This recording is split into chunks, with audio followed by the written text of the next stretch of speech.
Assalamualaikum warahmatullahi wabarakatuh. Jumpa lagi dengan saya Mas Doi dalam channel Doi Project. Di kesempatan kali ini saya akan menyapa Bapak Ibu guru atau pejuang nasib kedepannya kayak gimana. Dan di sini saya akan menyampaikan panduan detail pengisian pendataan non ASN. Jadi saya di sini akan menjelaskan secara detail terkait dengan buku petunjuk pendaftaran. Oke, langsung saja. Untuk di panduan ini, setelah kemarin proses penginputan akun yang didaftarkan oleh instansi terkait, Bapak Ibu setelah sukses dinyatakan berhasil validasinya terkait dengan penginputan atau pendaftaran sebuah akun, maka Bapak Ibu bisa meneruskan langkah sebagai berikut. Nah, setelah pembuatan akun, Bapak Ibu mengakses portal dengan link pendataan non-asn.bkd.go.id. Nah, di sini tampilannya seperti ini Bapak Ibu. Jadi kalau nggak bisa mengetikkan, bisa langsung searching ke dalam Google. Nah, langkah pertamanya Bapak Ibu jangan langsung ke masuk akun, tetapi harus ke buat akun dulu. Nah, setelah klik buat akunnya selesai, Bapak Ibu mengikuti langkahnya seperti ini. Di sini Bapak Ibu untuk mengisikan nomor induk sesuai KTP, NIK, nomor kartu keluarga, nama lengkap sesuai KTP, tempat lahir sesuai KTP, tanggal lahir sesuai KTP. Jadi di sini kalau kabupatennya mana, tempat lahirnya, di sini tanggalnya, nomor handphone aktif serta email aktif. Setelah itu lanjutkan pengisian captcha. Nah, bisa dicontohkan seperti ini Bapak Ibu. Nah, ini yang sudah terisi, akun yang sudah terisi. Jika telah melengkapi semua isian, klik lanjutkan. Apabila ada data Anda sudah didaftarkan instansi, maka akan tampil langkah kedua. Jadi kalau di instansi tersebut Bapak Ibu gagal, maka langkah keduanya tidak akan ada. Maka hubungi lagi instansi apabila Bapak Ibu memenuhi sebuah kriteria pendataan tersebut. Selanjutnya, apabila sudah langkah kedua, Bapak Ibu tinggal memasukkan, nah ini kabupaten tempat lahirnya, terus password, konfirmasi password, pertanyaan pengalaman 1 bisa disesuaikan makanan favorit atau apa, agar nanti supaya emailnya apabila keliru nanti bisa buat pertolongan. Jawaban pengalaman yang kedua nanti ini diisi ya, dari pengaman 1, pengaman 2 ini diisi sesuai dengan hobi atau apa. Setelah itu masukkan captchanya lagi. Nah, di sini yang perlu Bapak Ibu siapkan adalah foto KTP dengan ukuran maksimal 200 KB beserta foto dengan ukuran 200 KB dengan berbackground warna biru. Ya, mungkin ditambahi dasi mungkin lebih ganteng Bapak Ibu ya. Nah, setelah itu baru Bapak Ibu lanjutkan. Nah, setelah dilanjutkan nih, ini contoh yang sudah terisi ya Bapak Ibu. Nah, ini saran nih Bapak Ibu. Apabila Bapak Ibu sudah ngeklik di sini ternyata salah, itu ada beberapa kategori itu tidak bisa diedit, maka jangan dilanjutkan kalau salah, tetapi lakukan tombol refresh yang ada di dalam web agar supaya bisa memperbaikin, karena kalau sudah salah nggak bisa diinput lagi, nggak bisa diapa-apain. Bapak Ibu di refresh aja, mending ngulangin dari awal. Itu saran saya Bapak Ibu ya. Terus selanjutnya, nah ini hasil kalau sudah terinput semuanya. Nah, baru di sini Bapak Ibu kalau merasa di sini salah, Bapak Ibu bisa kembali. Kalau sudah dirasa betul, baru melakukan proses pembuatan akun selanjutnya. Nah, apakah data yang Anda ini sudah sesuai? Cek kembali jika Anda belum yakin. Kalau sudah yakin, tekan ya. Nah, ini poin pentingnya di sini Bapak Ibu. Usahakan Bapak Ibu mencetak informasi pendaftaran. Jangan langsung ke login pendaftaran, tapi dapatkan dulu format PDF berupa akun pendaftarannya sebelum nanti lanjut ke login pendaftaran. Jadi nanti ada contohnya. Nah, contohnya seperti ini. Usahakan mendapatkan ini. Jangan sampai nggak dicetak akunnya.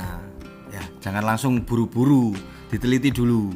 Kembali untuk dicetaknya gimana agar supaya mendapatkan ini. Nanti berupa PDF Bapak Ibu kalau dicetak itu. Ya. Di sini ada jam, nama identitas, jenis kelamin dan lain sebagainya, dan berbarcode. Nah, setelah Bapak Ibu semuanya sudah mendaftarkan akun tersebut, Bapak Ibu masuk ke dalam akunnya dengan memasukkan login pendaftaran tenaga non ASN, NIK dan passwordnya. Tadi NIK-nya berapa, passwordnya berapa ya. Tadi diingat-ingat sambil dicatat kalau mau input sebuah password biar nggak lupa. Nah, selanjutnya kalau sudah berhasil, sudah diisi, tinggal masuk. Nanti di sini ada dua kategori, THK 2 dan non ASN. Ini secara otomatis akan diarahkan sesuai pada waktu pendaftaran di instansi tersebut. Dia berlaku sebagai THK 2 atau non ASN. Ya. Setelah itu klik unggah dokumen tersebut di komputer Anda. Nah, yang diunggah apa? Ijazah terakhirnya. Ijazah terakhir SMA ya SMA, S1 ya S1 sesuai ijazah masing-masing. Nah, untuk ukurannya usahakan 100 KB sampai 1 MB. Kalau ukurannya lebih dari ini, Bapak Ibu bisa memanfaatkan konverter online. Searching aja di dalam Google konverter online. Nanti Bapak Ibu bisa mengecilkan kapasitas dari ukuran tersebut. Setelah berhasil dilihat istilahnya sudah mengunggah, sudah berhasil, baiklah, tekan baiklah. Jika tenaga non ASN salah melakukan unggah dokumen, klik unggah lagi. Apabila nih semisal, oh ya ijazah saya sebenarnya S1 tapi kelirunya yang dimasukkan SMA, Bapak Ibu bisa melakukan re-upload melalui tombol unggah. Nah, di situ selanjutnya akan dimintai pengisian nama, tanggal lahir, jenis kelamin, tempat lahir ijazah, terus email. Ini terisi otomatis sesuai dengan pendaftaran pada waktu di instansi.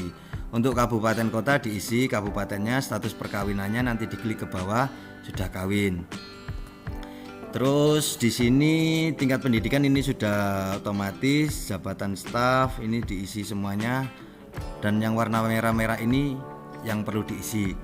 Gelar depan kalau ada doktor, DR, prof, atau barangkali masih ada yang DRS gitu ya, bisa diinputkan. Tapi kalau nggak ada, cukup dikasih tanda strip. Gelar belakang kayak nama, terus S1-nya apa, SE, Skom atau S farmasi gitu ya, S-Farm gitu ya. Tempat lahir sesuai KTP ini, nomor ponselnya ini kemarin sudah diinputkan. Alamat domisili. Nah, alamat domisili ini kayak gimana? Sesuai KTP atau sesuai data-data yang ada di ijazah. Menurut pribadi saya, alamat domisili ini lebih baiknya diketik yang lengkap. Ada RT-nya, ada kelurahannya, ada desanya, dan juga ada kabupatennya. Cukup sampai kabupaten saja Bapak Ibu, jangan sampai Jawa Timur, Indonesia, Asia, sampai dunia gitu ya. Canda Bapak Ibu ya. Untuk agamanya dipilih disesuaikan, untuk tingkatan pendidikannya S1 atau D4. Ini sudah otomatis dipilih ya. Ini sudah terisi. Harap membaca seluruh info dan himbauan yang tercantum di dalam portal. Sebelum melanjutkan proses login, pastikan pendaftaran. Mengakhiri pendataan sampai tahap terakhir, resume, agar berkas dapat diverifikasi oleh instansi. Tidak diperkenakan mengubah data setelah mengakhiri pendataan.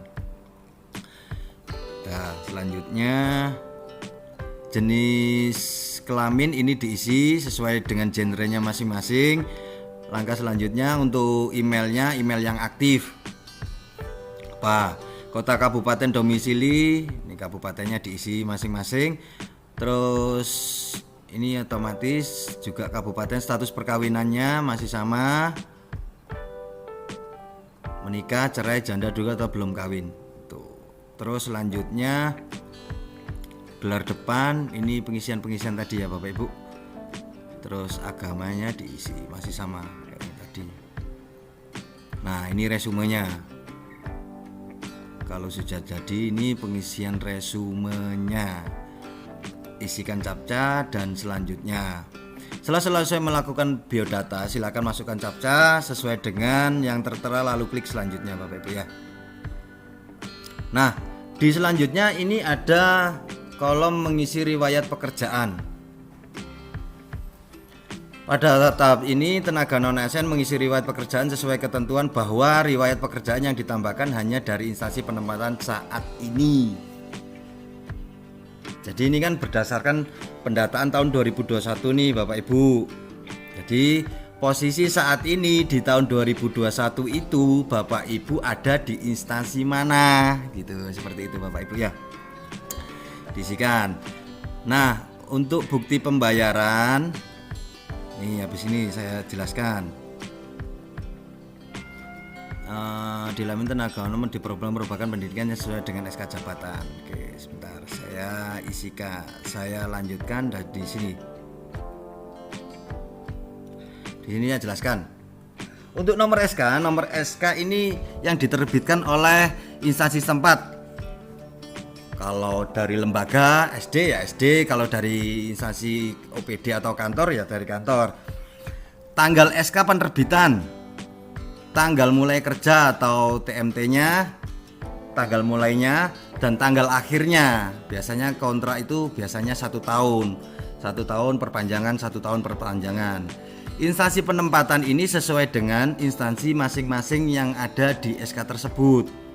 Unit kerja penempatan ya sesuai kantor tersebut. Untuk jabatannya bisa kayak guru, mapel apa, bisa jadi ke arah staf. Untuk pendidikan diisikan S1 ilmu komputer sesuai contoh gini. Jadi nggak boleh S1 SE gitu ya, S1 ekonomi manajemen. Nah pokoknya diisi lengkap, jangan disingkat. Untuk jabatan penandatanganan SK ini Bapak Ibu isi siapa yang menandatangani SK tersebut. Kepala dinas kah, kepala sekolah kah, atau sekretaris kah. Pokoknya yang mengisi ya, yang menandatangani SK tersebut. Untuk jabatan penandatangan Bapak Ibu bisa samakan antara jabatan penandatangan ini kan kepala dinas. Kalau sini kepala dinas ya di sininya Bapak Ibu pilih opsi kepala dinas. Untuk jenis pembayarannya Bapak Ibu bisa pilih APBD atau APBN. Setelah itu simpan. Nah, gitu Bapak Ibu. Ya, ini dicontohkan seperti ini. Nah, S1 ilmu komputasi atau komputer, ilmu S1-nya ekonomi manajemen gitu ya. Pokoknya seperti itu. Setelah itu disimpan. Nah, setelah disimpan, sekarang Bapak Ibu nginput SK.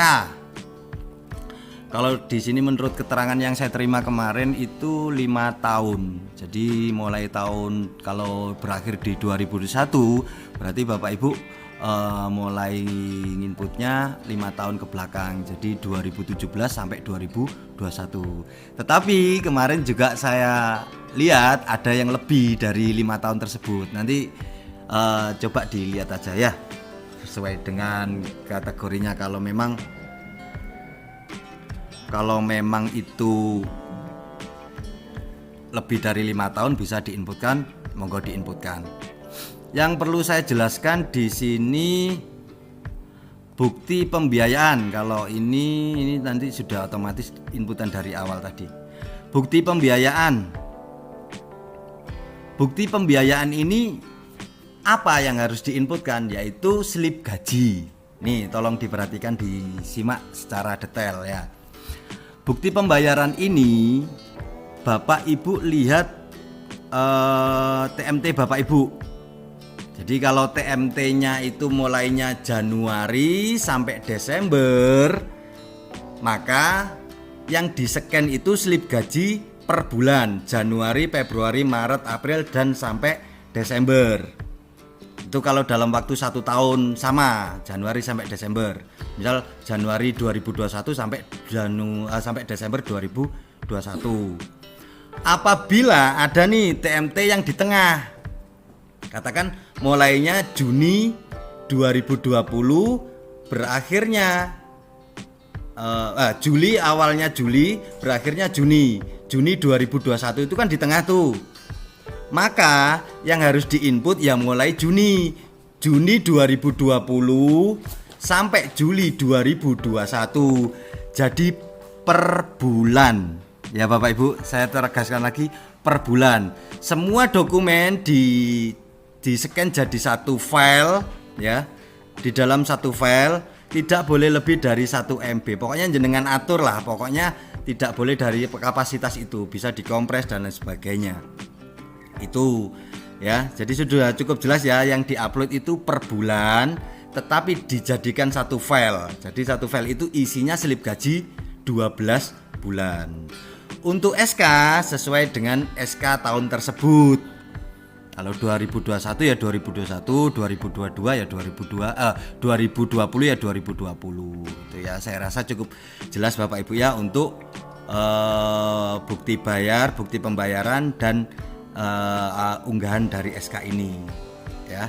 Nanti kalau belum jelas bisa tanya-tanya di kolom komentar.